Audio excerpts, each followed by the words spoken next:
Grabe to. Maraming mga vlogger mga kababayan ang nag-share po nito. At marami po mga kababayan sa mga, especially sa TikTok at Facebook, ang pinag-uusapan, ito pong inilabas na ito ni Pebbles Talakera na kung saan mga kababayan, gusto raw po itong ipatumba ni Paulo Duterte, di umano, at saka daw po ni Sara Duterte. So ngayon ito, pakinggan po natin mga kababayan kasi sabi po dito, grabe ang kwento ni Pebbles, parang si Percy Lapid lang. May nalalaman kung totoo man yan sana di mangyari sa'yo at grabe naman yung mga generals na retired. Kung totoo nga nagpapabayad kayo para lang kampihan ng masama. Nagsisisi nga ang right hand didigong na sila Scanias sa pagpapatumba mga kababayan, dapat magsisi din yung ibang mga retired general. So ngayon pakinggan po natin ito mga kababayan. Grabe to. Paano ba ito tanggalin? Yan. I-play po natin. Sara Duterte and Pulong, huwag niyo man akong papatay. Ay, grabe no? Papatay. Kayo talaga, yan ang ugali nyo. Magpatumba. Kapag nabubuking kayo, itumba. Manang-mana kayo sa tatay nyo. Oh. Huwag niyo akong ipatumba. Alam ko na tinitrace nyo ako at gusto nyo akong ipatumba kasi Kasi sa totoo lang maraming nalaman si Pebbles Talakera mga kababayan. Una yung pulboronic issue na kung saan sila din na nagpatunay mga kababayan na talagang ginawa lang yon labang kay Presidente.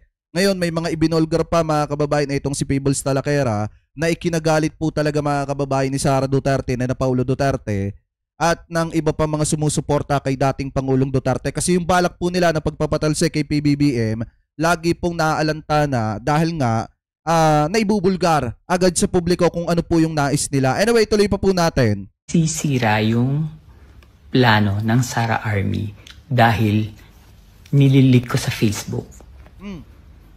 Nung September 21 na rally, hindi kayo nagtagumpay. Kasi alam ko na manggugulo kayo. Alam ko kung sino yung mga funders. Alam ko kung saan kayo pipwesto. Diba? Takbuhan nga yung mga Sara Army na nakasakay sa van. Na-inform ko sila. Kaya galit na galit kayo sa akin. Eto, tingnan natin. Yan. Yung September 21 rally, nung nalaman ko na yung Sara Army ay nandyan na sa Camp Aguinaldo at may nakatambay din sa paligid ng Malacanang sa Mindiola, sabi ko, paano ko ito sasabihin? So, ang ginawa ko, may message ako. Ayan yung message that time. Ayan, kausap ko pa siya. Ayan na makikita niyo dyan. Yan yung message. Basahin niyo. Sabi ko, ipakalat niyo to. Kaya naglabasan yung mga special task force, yung mga naka-block na sundalo. So, ibig sabihin talaga pala mga kababayan na na may mga retired general pala dapat na magsasagawa ng kudita laban po kay Presidente nung September 21. Kaso nga lang ang problema, yung mga retired general daw na yon parang nagpapabayad. Ano po para kampihan lamang? Ito pong si Sara Duterte. Ito mga Duterte. Ngayon mga kababayan, nung dapat pala na sila ay magsasagawa at makikisabay dun sa rally nung September 21 mga kababayan, hindi na po natuloy yung kanilang bala kasi nga naibulgar na agad. Para halugugin yung paligid ng Mindiola, takbuhan yung mga van. Pati sa EDSA, nawala ang Sara Army. Pero ang alam ko, may nahuling isang sasakyan na nakadisguise ng police na na uniform. Grabe no? Kasi ang balita ko sa Sara Army nagkulang kayo ng isang member. Diba? So naloka sila kung bakit ko nalalaman. Ito naman, meron akong friend na hinayaya akong lumabas. Sabi ko, hindi pwede. Hindi ako pwedeng lumabas kasi alam kong nakabantay kayo sa akin.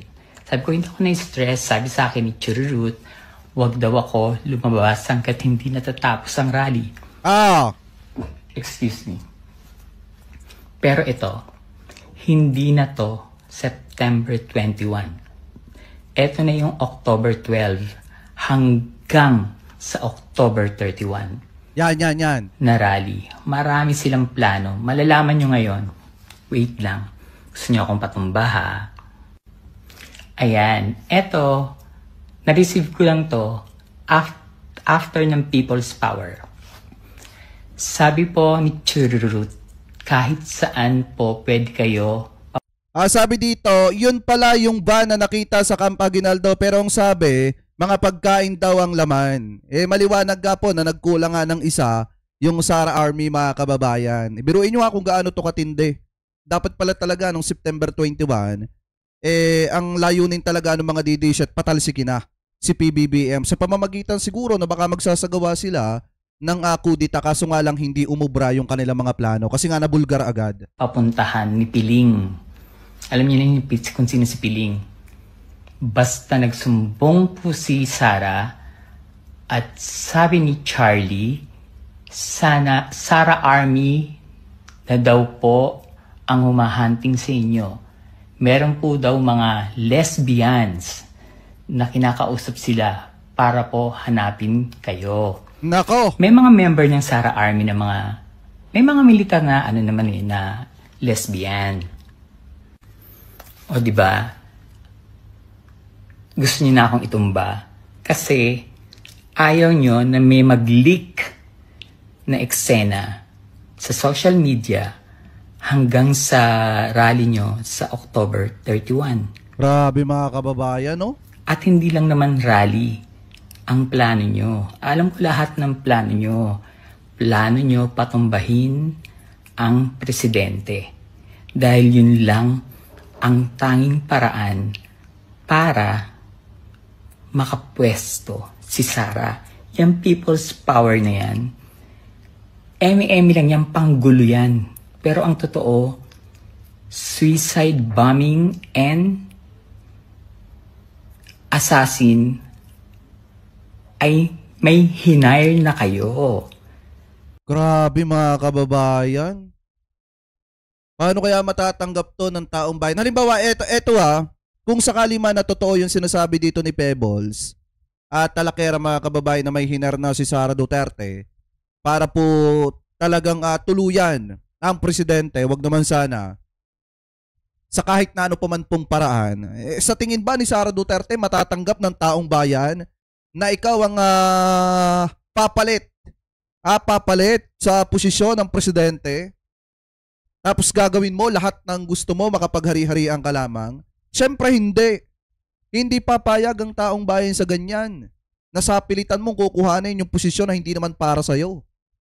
Di ba maliwanag ang sinasabi ng ibang mga eksperto, kung hindi daw kung talagang gusto ni Sara Duterte umupong presidente, bakit hindi hintayin na matapos yung termino ni PBBM? Bakit hindi ka tumakbo at bakit hindi mo ipanalo kung talagang alam ninyo sa sarili ninyo na mananalo kayo? Kaso ang problema, kung talagang hindi ka na pagkatiwalaan ng taong bayan, malabo ka nang manalo sa susunod. Kaya siguro ganito mga kababayan, yung kanilang plano kay PBBM. Ang ipatumba si PBBM para makuha ni Sara yung posisyon po na inaasam-asam niya. Anyway, tuloy pa po natin. Mga taga Davao na Muslim ang hinire nyo. Ang laki ng bayad ha. Alam ko lahat yan.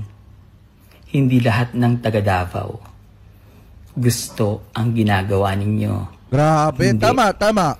Nakita niyo yung post ni Tio Moreno na kung may mangyayari sa kanya, alam niyo na, basahin niyo lang daw yung post niya. Basahin niyo, tingnan niyo yung post ni Tio Moreno. Alam ni Tio Moreno yan, na kaya nilang magtumba kahit kakampi nila. Basta kinalaban mo sila or nilaglag mo sila, grabe, wala silang pakialam ang mga Duterte. Itutumba nila kayo. Pakinggan niyo itong sinabi ni Roque. O diba, anong sabi ni Harry Panurtian na ang tanging paraan para ma-release si Digong ay mawala ang presidente. Si PBBM. Diba? Yung impeachment, yung people's power na yan nasa saligang batas daw. Chenilyn Chokchak na ewan ko dyan sa baklang yan. Pero meron siyang sinabi na isa sa pwedeng mangyari na mapababa ang presidente ay sana kunin na siya ng Diyos. Pag diba? sinabi mong kunin na siya ng Diyos. Alam nyo mga kababayan, hindi ko rin maintindihan ng ating gobyerno eh. Bakit hindi nila kayang ipahuli eto pong si Harry Roque? Diba? Alam nyo, napakarami ng pwedeng pananagutan ni Harry Roque. Bakit hindi na lang kaya ito ipahuli mga kababayan nang sa ganon ay matahimik na ang bunganga niyang si Harry Roque? Kasi biruin nyo kung tutusin mga kababayan, marami na pong utang sa taong bayan yan. Diba? Tang isa pa yung ugnayan po niya sa Pogo. Diba pagkakaalam ko sinampahan na po yan ng kaso na human trafficking? Bakit hindi na lang gamitin yon mga kababayan, ipadaan sa Interpol para maaresto na po yang si Harry Roque sa lalo't madaling panahon? Kasi kaya yung iba mga kababayan hanggang ngayon nabibrainwash pa rin, dahil nga gawa ng mga pinagsasasabi niyan pong si Harry Roque. Anyway, tuloy pa po natin. Diyos. Kundi na disgrasya, ipapatay, di ba? Kasi iba pa yung sinabi mo na magkasakit, na hindi nagagaling. Hindi mo sinabi dun sa kunin na siya ng Diyos na sana magkasakit siya. Ang sabi mo is kunin na siya ng Diyos at magkasakit siya ng nung ganyan, chururut, ganyan. Alam mo yung plano. Alam mo na ipatutumba ang presidente ng Pilipinas na si PBBM at hindi lang siya, buong pamilya. Yan ang ganti ni Pulong at ni Sara. At yan ang hiling ng tatay nila. Itong ba dahil si alam nila na hindi na makakalabas. At alam din ni Duterte na hindi na siya makakalabas ng ICC. Hindi na. Kaya nga so parang ganito pala mga kababayan na nangyari po dito. Since alam na po ni dating Pangulong Duterte na malabo na siyang lumabas at baka doon na po siya mga kababayan na abutin ang kanyang katandaan, humiling na po siya sa kanyang mga anak. Ayon po dito kay Pebbles, na kung saan mga kababayan, siguro yung kahilingan na yon kasama dun yung itumba na si PBBM para maging presidente si Sara. naglabas na ng pera si Pulong. Magkano ang binayad sa mga generals bago gawin ang October 12 rally? October 11, nag-meeting sila sa Waterfront Davao. Waterfront Davao, binigyan sila ng 300k lahat ng retired militaries. Grabe, no? Then, lumuwas sila ng Manila ng October 12 na madaling araw. Yung mga nasa likod ni Kiko Barzaga na mga bodyguards niya na nakasombrero at nakamas at nakaitim na damit, mga Muslim yan. Yan yung sinasabi kong galing ng Davao na naka-stay sa nice hotel. Diba? Alam ko, after ng People's Power, saan nagpunta yung mga retired generals and militaries? Nagpunta sila sa Corinthian Gardens. Kay Chavit. Binigyan sila ng tig 500k. 70 plus na retired militaries. Grabe! Ang binigyan ng tig 500k plus yung 300k pa. 800k, 74 plus galing sa kaban ng bayan na ninakaw ng mga Duterte. Hindi ako nagkakamali dyan sa info na yan. Hinding-hindi. Promise. Yung GC nyo, hindi ba kasama ka dun, Sara? Nung after ng September 21, pinatanggal mo lahat. Pinadelete mo yung mga messages, pinag-leave mo dun sa GC ng Sara Army. Lahat-lahat. Pero inyo kung gaano kalaki mga kababayan na 66 million pesos kung 75 lahat-lahat. Yung bayad pa dun sa mga nanggulo noong September 21. Di ba? Ang dami nilang pera para gumawa ng mga ganito labang kay presidente. Handa silang magtapo ng pera para lamang po mga kababayan mapatalsik sa pwesto si PBBM. Yung mga kababayan Pilipino po natin, matatanggap nyo po ba yan? kung sakaling magkatotoo yung sinasabi ni Pebbles dito mga kababayan, na kung saan ito pa pinakamasakit, pera ng taong bayan yung ginagamit para patalsikin si PBBM. Diba? Ganun katindi. Kasi nga, aminin man nila or hindi mga kababayan, talagang possible na makulong si Sara Duterte. Alam naman natin may kaso yan sa ombudsman. Etong si Paulo Duterte, possible mga kababayan na pagka nalink din siya, lalo na doon sa issue ng bilyon-bilyong halaga ng ipinagbabawal na bato, possible na baka nga makulong din yan in the future. Ngayon pa mga kababayan, kung titingnan po ninyo, pag lumalim pa etong issue ng maanumalyang flood control, may mga kaalyado ang mga Duterte na tatamaan po dito, lalo na kung sangkot sa anomalya. Kasi kasama ka dun eh. Kapag na-screenshot kung sino yung mga members at kasama ka dun, lagot ka. Pero sure ka ba na walang nakapag-screenshot? Yan. Ipatumba mo ako, sisiguraduhin ko sa'yo na hindi ka makakaupo. Hindi ka rin naman makakaupo na eh. Ayaw na sa'yo ng tao. Pero napakasama nyo, sobra. Ang sama nyo talaga. Linindol na lahat-lahat yung Davao. Ang iniisip nyo pa rin, gumawa ng krimen. May part 2 pa to kasi matatapos na. Marami akong ikikwento sa inyo. Chirurut, tusokbe. Kala nyo ha. Ayan mga kababayan ha. Pero matindi yung hamon ni Pebbles dito pagka may nangyaring hindi maganda sa kanya. Pagka itinumba siya mga kababayan, hindi na makakaupong presidente si Sara Duterte. Pero para sa akin, hindi na naman talaga makakaupo yan, lalo na kung masisilip yung bank account niya. Makikita na may pumapasok talaga na drug money mga kababayan. Talagang malabo ng pagkatiwalaan ng taong bayan yan. Malabo na pong makaupo yan. Sabi ko nga po sa inyo, kung si Sara at saka si Risa yung naglalaban halimbawa, wala silang ibang kalaban, magre-Risa Hontiveros na lang ako. Kasi unang-una, kaysa naman iluklok natin si Sara Duterte, di pumili na tayo ng matino-tino na kayang ipresenta ang ibang bansa, ang Pilipinas sa ibang bansa mga kababayan tuwing may summit.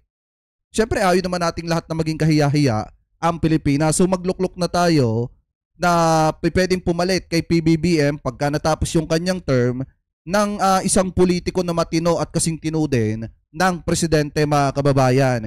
Pero kung kayo mga kababayan ang tatanungin, ano po masasabi ninyo dito po sa pagbubulgar ni Pebbles sa Talakera mga kababayan, dito po sa plano ng mga didishet, sa plano ni Sara Duterte at ni Chavit mga kababayan hanggang October katapusan, laban po sa administrasyon ni PBBM. So comment below na lamang po kung ano po masasabi nyo, hingil po dyan.